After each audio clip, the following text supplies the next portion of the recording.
श्री हरि जय श्री राम। एक बार बोलो रामायण मैया की जय, पवन पुत्र हनुमान की जय। मंगल भवन अमंगल हारी, द्रवहु सुदशरथ अजर बिहारी। कवन सो काज कठिन जग माही, जो नहीं होते ताते तुम पाही। सुनु मुनि मोह होई मन ताके, ज्ञान विराग हृदय नहीं जाके। ब्रह्मचरज व्रत रत मति धीरा, तुमहि की करई मनोभव पीरा। नारद कहे सहित अभिमाना, कृपा तुम्हारी सकल भगवाना।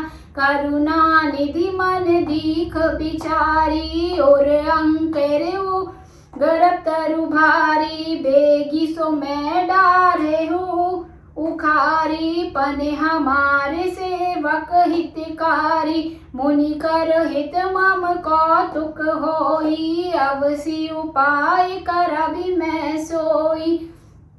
तब नारद हरिपद सिर नाई, चले हृदय अहिमति अधिकाई। श्रीपति निज माया तब प्रेरी, सुनहु कठिन करनी तोहि केरी। बेचे मग महु नगर तेहि रामा, सत्य जो जन विस्तार सिया रामा। श्रीनिवासपुर ते अधिक रामा, रचना विविध प्रकार सिया रामा। बसहि नगर सुंदर नर नारी, जनु बहु मन सिज रचित अनुधारी।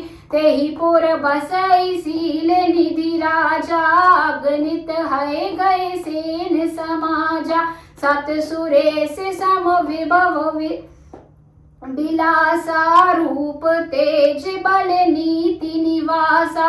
विश्व मोहिनीता सुकुमारी, श्री विमोह जसु रिपु निहारी।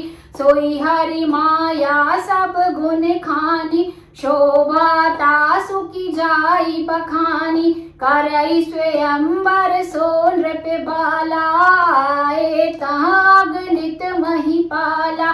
मुनु कौतिक नगर तेहि गयउ, पुर बसिन तब पूछत भयउ। सुनि सब चरित भूप ग्रह आए, करि पूजा नृप मुनि बैठाए। आनि दिखाई नरदहि रामा, भूपति राजकुमार सिया रामा। कहु नाथ गुण दोष सब रामा, यही के हृदय विचार सिया रामा। कवन सो काज कठिन जग माही, जो नहीं होते तात तुम पाही। एक बार बोलो श्यावर रामचंद्र की जय, रामायण मैया की जय, पवन पुत्र हनुमान की जय। आइए अब जानते हैं इसके अर्थ को।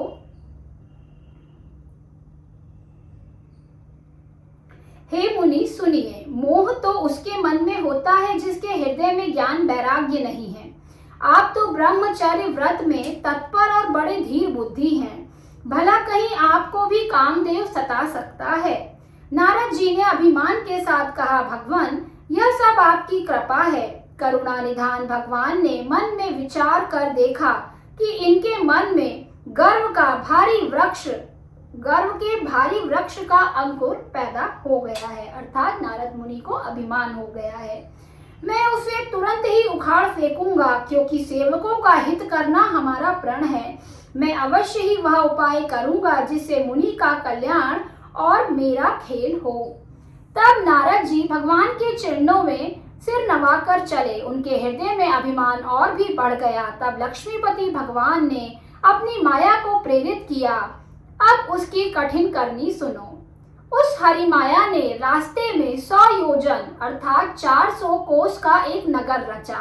उस नगर की भांति भांति की रचनाएं लक्ष्मी निवास भगवान विष्णु के नगर बैकुंठ से भी अधिक सुंदर थीं। उस नगर में ऐसे सुंदर नर नारी बसते थे मानो बहुत से कामदेव और उसकी स्त्री रति ही मनुष्य शरीर धारण किए हुए हों। उस नगर में शील निधि नाम का राजा रहता था, जिसके यहाँ असंख्य घोड़े, हाथी और सेना के समूह अर्थात टुकड़ियां थीं। उसका वैभव और विलास 100 इंद्रों के समान था। वह रूप, तेज, बल और नीति का घर था। उसके विश्व मोहिनी नाम की एक ऐसी रूपवती कन्या थी जिसके रूप को देखकर लक्ष्मी जी भी मोहित हो जाएं। वह सब गुणों की खान भगवान की माया ही थी। उसकी शोभा का वर्णन कैसे किया जा सकता है। वह राजकुमारी स्वयंवर करना चाहती थी। इससे वहां अगणित राजा आए हुए थे। खिलवाड़ी मुनि नारद जी उस नगर में गए और नगरवासियों से उन्होंने सब हाल पूछा।